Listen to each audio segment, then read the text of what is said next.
Hey everybody, this is Nisha Raghavan, your HR buddy, and I'm here with awesome Dwane Lay, the keynote speaker of Lousiana SHRM Conference 2013. Hi, everybody. Hi Dwane. So if you don't know Dwane, and I'm here to help you out. Hey Dwane, why don't you introduce yourself so that the audience can know who really this person is? Absolutely. Hey, everybody. I'm Dwane Lay. I write a blog called Lean HR Blog. I wrote a book called Lean HR. I'm a recovering IT nerd. I grew up in IT and operations, and then I moved into HR. Spent about a decade there. Fell in love with it. I'm a process guy, so I like to kind of pull things apart. This week we were talking about workplace culture and the difficulties in changing the dynamics and the activities that you can actually go through to make it change. My day job, I work for Dovetail Software. I run process design for HR, so I work with our clients to kind of look at how they do HR activities and how they can use technology tools to improve their flow and reduce their waste and improve the efficiencies. Well, that's really cool. Well, can you talk a little bit about your keynote speech about changing culture, the impossible, the possible, and living on the differences? That was actually kind of a working title. So it was interesting as I dug into some of the research looking at how people interact, especially in groups, and then how to change those interactions. And what we find is that people are really kind of born to follow. And once you get an environment set and you get that culture that's been established, it's really hard to change it. And it's also hard to make people aware of it. It's kind of like a fish swimming around in water. Like they don't even know the water's there. So we talked about kind of the components of culture. We talked about norms and values and symbols and technology and language. And then we talked about there are some kind of tried and true measures like employee engagement, surveys, and barbecues, and none of those things actually work. So then we got into 10 things you actually can do when you go back to your workplace, activities you can take, mindsets you can establish that really can help kind of move the culture of an organization. As I mentioned, I'm a process guy, so I like to look at culture as a process.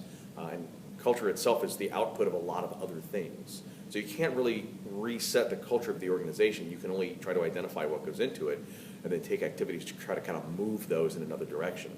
The difficulty is that we live in the law of unintended consequences, and you're never really sure how that culture is going to turn out, even if you're trying to push things the right way. So you may try really hard and really want it to be different. At the end of the day, there's a lot of uncertainty that goes into that. So the best you can do is identify, your influencers, understand the activities you can take, the mindset you can have, valuing individuals and getting to know their values, and try to move that culture in the right direction. But it's a very, very difficult task. Well, that's an awesome speech that I've attended. Well, I have a question. You know what? Does organization culture change according to leadership? When the leadership changes organization, does that affect the organization culture? Yeah, absolutely.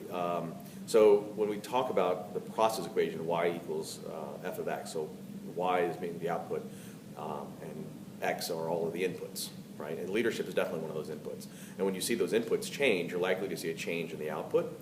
So leadership is really big in culture.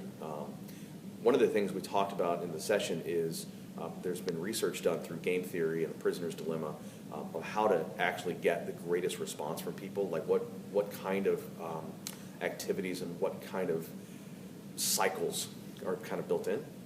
And what we found is that there is absolutely a best set of outcomes. They come from being very forward and being very cooperative and kind up front, and then reciprocating other people's behavior. They call it tit for tat in this study.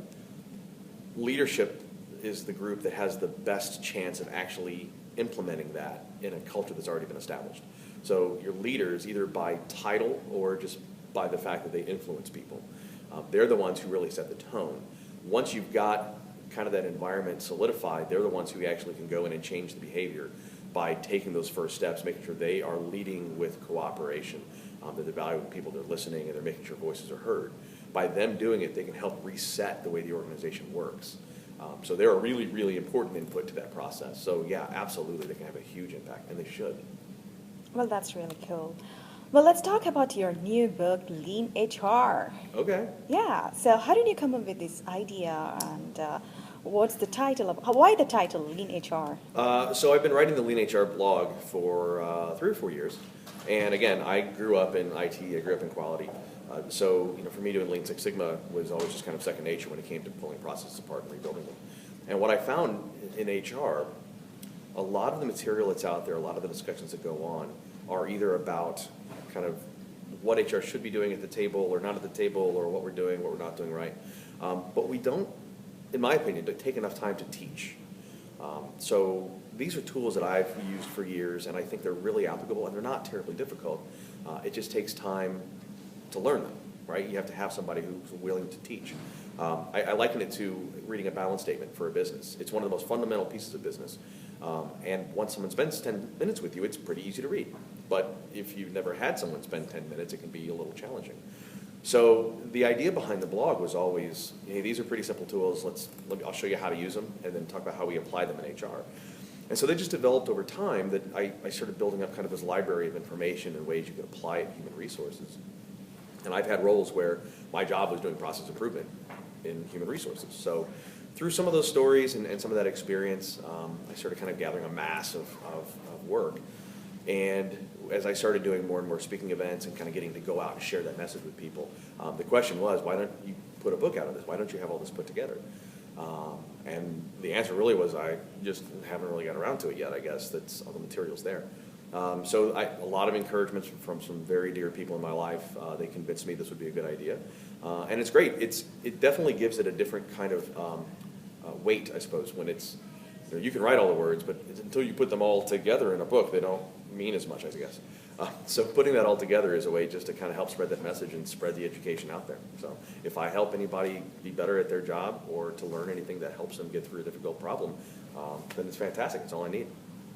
Well, thank you. Well, who are the actual, target that should read this book? I mean, is it leaders or new upcoming HR professionals?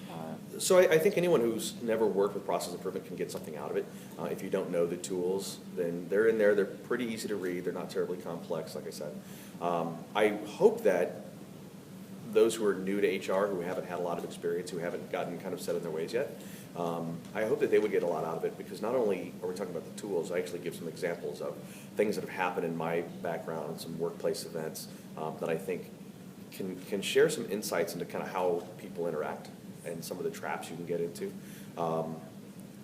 It's really, I think anyone can get something out of it if they haven't yet been exposed to the tools.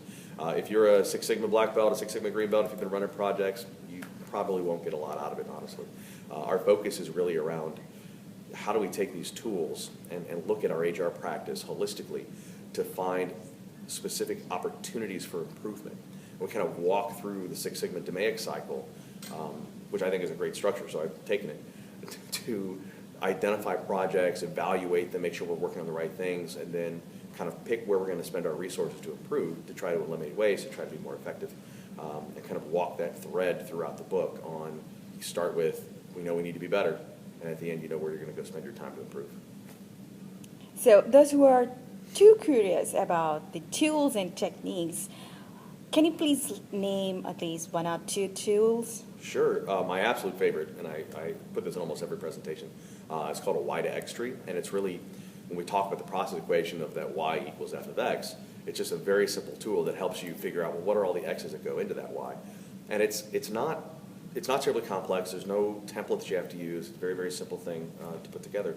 But what it does is it makes you think logically about the steps that you're going to go through. One of the exercises that we do is we'll take like a big business goal, like let's say it's increase revenue organically by 15%, right? Well, as HR, we need to be tied back to those business goals. And too often we have our goals and they might connect, but it's kind of hard to figure out how. So instead, we take those big business goals and we run them through this exercise, and we say, okay, so this is our goal, 10% revenue.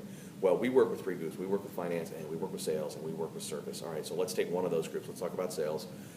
What can we do that's going to help us with the sales team reach that goal? Well, maybe we need to do new training, or we need to reorganize territories, or we need to get new tools. And we kind of keep breaking down things we can do until they go from this big gummy lump of 10% revenue to here are 6 different things we can go do to help reach that. What's great about it is once you're done, you may run into a place where, in this example, we usually get down to, okay, we're going to rebuild the comp structure to make sure we're incentivizing the right things to help us grow that revenue. So then when someone comes back and says, why are you working on a new comp structure? You just did a new comp structure 2 years ago. Why is this happening? You can say, well, here's our business goal, and here's how we got down to, oh, this is something we can do that will have an impact to help us reach it. So it's easy then to help explain why you're doing certain things, which is always a difficult task, to explain to an outsider why HR has picked certain projects. So that's one of my absolute favorites, and I use that in almost every presentation.